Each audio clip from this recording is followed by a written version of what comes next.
বন্ধুরা good morning, welcome to নিতুর পৃথিবী। আমি তোমাদের নিতু। আমি গতকালকে আমার বাবা মা আর আমার হাজবেন্ডের সঙ্গে গেছিলাম একটু আমাদের গ্রামে, হানালচর চাকদা। তো যাই হোক, গেছিলাম এটা খুব দরকারে, একদম মানে খুব নিজের একটা দরকারে প্রয়োজনে হঠাৎ করেই আমাদের, তার জন্য সকাল সকাল বেরিয়ে গেছিলাম, এসছি অনেকটা দেরি করে।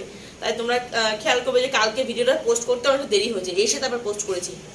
দুপুরের মধ্যে ফিরে এসেছি, মানে 3টে সাড়ে 3টে পেয়েছে, তখন ফিরে চলে এসেছি।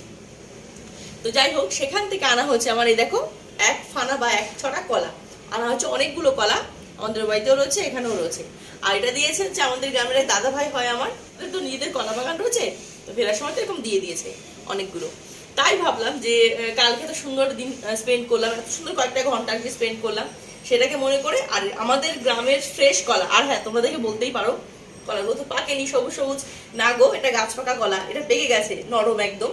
কিন্তু যেহেতু কোনো কার্বাইড বা কোনো কিছুতে পাকানো হয়নি, তাই কিন্তু এরকম রং, কিন্তু ভেতর কিন্তু একদম নরম বা পাকা, একদম সুন্দর পাকা কলা। এটা গাছ পাকা কলা বলে, তাই এরকমই হয়, কাঁঠালি কলা। তো আজকে আমি এই কাঁঠালি কলা দিয়ে তোমাদেরকে বানিয়ে দেখাবো কাঁঠালি কলার পিঠা। জানি না কেউ খেয়েছো কিনা, এটা আমার মায়ের থেকে শেখা একটা রেসিপি, আর যেটা এই কলা দিয়ে খুব সুন্দর হবে। আমার গ্রামের মাটিতে হয়ে ওঠা এই কলা দিয়ে আজকে আমি তোমাদেরকে কাঁঠালি কলার পিঠা রেসিপিটা শেয়ার করতে চাই। আর এই কাঁঠালি কলার পিঠা তৈরি করতে কি কি লাগবে বলি। অবশ্যই লাগবে কাঁঠালি কলা, লাগবে চিনি, ময়দা, সুজি, আর লাগবে একটু রিফাইন্ড অয়েল, যেটা ভাজার সময় লাগবে সেটা পরে বলছি। আর তাহলে চলো তোমাদেরকে দেখাই পিঠাটা কি করে কাঁঠালি কলা দিয়ে খুব সহজ পদ্ধতিতে পিঠা তৈরি করে নেওয়া যায়, আর খেতে কিন্তু খুব টেস্টি হয়।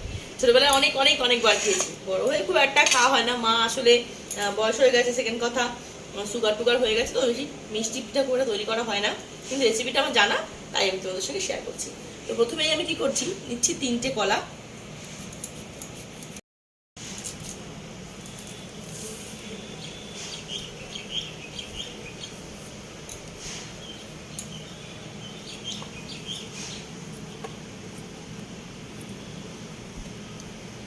তোমাদের অনেকেরই এরকম কমেন্ট আসে যে আমি রেসিপি শেয়ার করার সঙ্গে সঙ্গে কেন এত কথা বলি বা কেন এত গল্প করি।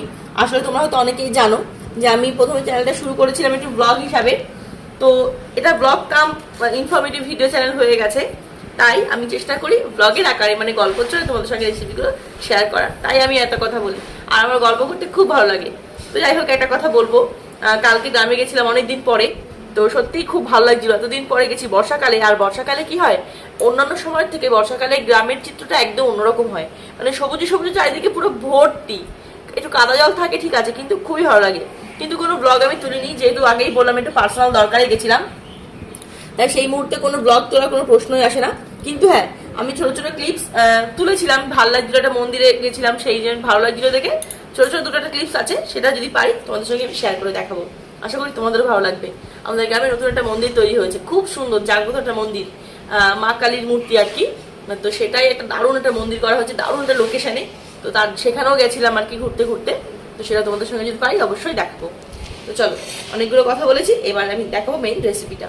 তো যথারীতি দেখলে কলাগুলোকে ছুলে কেটে নিলাম। এবার এই কলাগুলোকে একটা মিক্সিং জারে দিয়ে একটু পেস্ট করে নেব।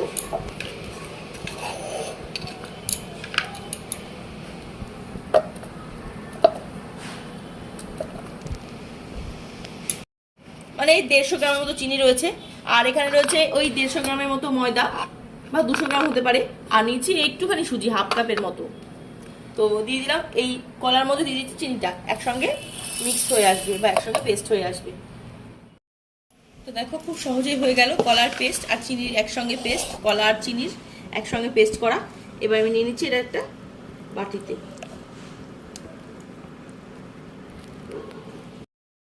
এবারে এই মিশ্রণটার মধ্যে আমি দেব অল্প অল্প করে ময়দা।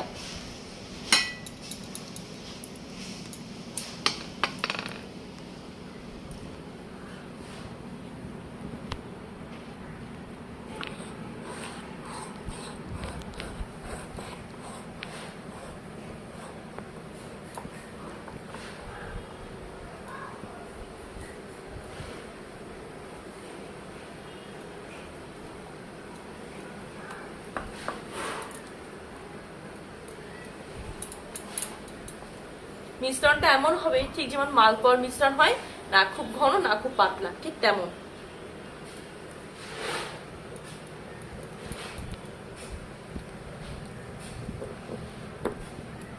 এবার আমি দিচ্ছি সুজি।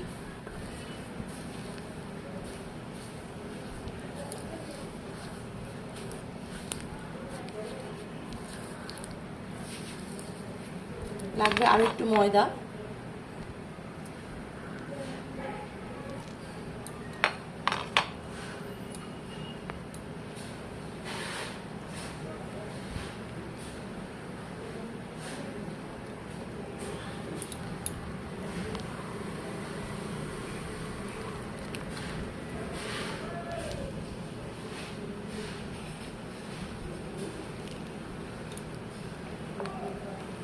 দেখো মিশ্রণটা একটু ঘন হয়ে গেছে, তাই আমি দিচ্ছি সামান্য একটু জল, অল্প অল্প করে।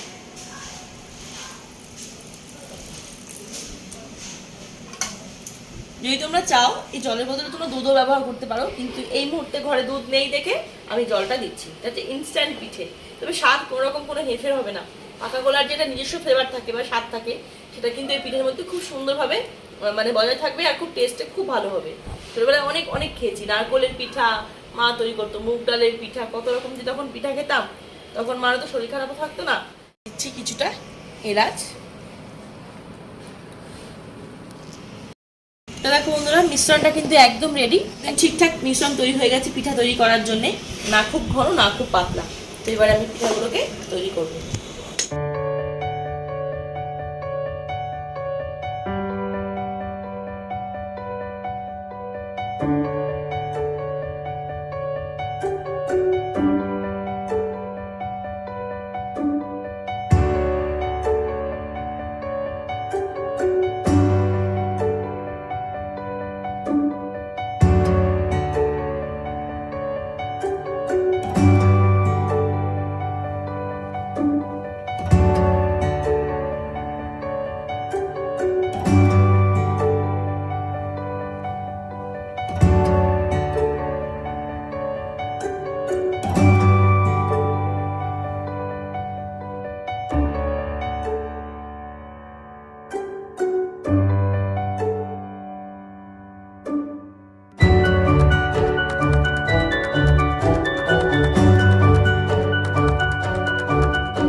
পাকা কলার পিঠা, একদম নরম তুলতুলে। আর খেতে কেমন লাগবে জানি না, কিন্তু দেখে কিন্তু একদম সত্যি কথা বলতে ছোটবেলার কথা মনে পড়ছে। মা এরকম বানাতো আর আমি অন্য ধারে বসে থাকতাম যে কতক্ষণে হবে কতক্ষণে খাবো। চলো একটা খেয়ে দেখি টেস্ট কেমন হয়েছে। খুব সফট, একদম পাকা কলা তো এমনি সফটই হয়। দেখো কত সুন্দর হয়েছে পিঠাটা, এলাচের গন্ধ ভরপুর, সঙ্গে পাকা কলার ফ্লেভার।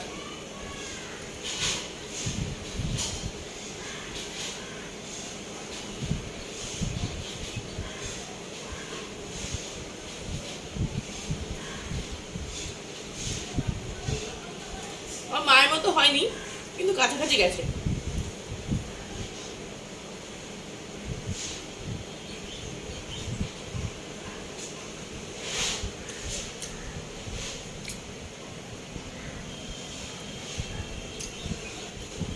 বন্ধুরা, যদি সন্ধ্যাবেলা ইচ্ছা করে একটু অন্যরকম কোনো কিছু খাবার খাবো রোজকার দিনের থেকে, তাহলে কিন্তু এইরকম টিফিন বা এইরকম খাবার অনায়াসে খাওয়া যেতে পারে। এতটাই সুস্বাদু, বাড়িতে আশা করি সবাই চেটে পুটে খেয়ে নেবে।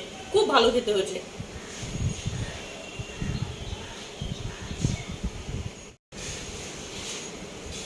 টেস্ট কিছুটা মালপোয়া, আর ফ্লেভার কিন্তু পাকা কলার আর এলাচের দুটো মিলেমিশে অনবদ্য টেস্ট। আর সুজিগুলো একটু মুচমুচে হয়েছে, আরো বেশি ভালো লাগছে, একটু ক্রিস্পি হয়েছে, দারুণ লাগছে খেতে। মানে ভিতরটা সফট, আউটসাইডটা একটু ক্রিস্পি। বন্ধুরা, তোমাদের কেমন লাগলো এই পাকা কলার পিঠা অবশ্যই কমেন্ট করে জানিও। আর যদি ভালো লাগে তাহলে কিন্তু এই রেসিপিটা অবশ্যই ট্রাই করো বাড়িতে, তারপর খেয়ে বলো তোমাদের কেমন লাগলো। টেস্টটা দেখতে যতটা যেমন তেমন, খেতে কিন্তু সত্যিই খুব সুন্দর হয়েছে। আর বাড়ির বাচ্চাদের জন্য স্পেশালি বলবো, ওরা কিন্তু নর্মালি ফ্রুটস খেতে চায় না, পাকা কলা টলা এইসব। তো সেক্ষেত্রে কিন্তু এরকম কলার পিঠা তৈরি করে ওদেরকে দিলে ওরা কিন্তু বুঝতেও পারবে না, অথচ খেয়েও নেবে, সুবিধাই হবে তোমাদের। তো চলো, সকলকে টাটা, দেখা হবে খুব শিগগিরই নতুন একটা ভিডিওর সঙ্গে। ততক্ষণ তোমরা সবাই খুব ভালো থেকো, সাবধানে থেকো, সুস্থ থেকো। যদি ভালো লাগে তাহলে রেসিপিটা অবশ্যই ট্রাই করো। চলো, সকলকে টাটা।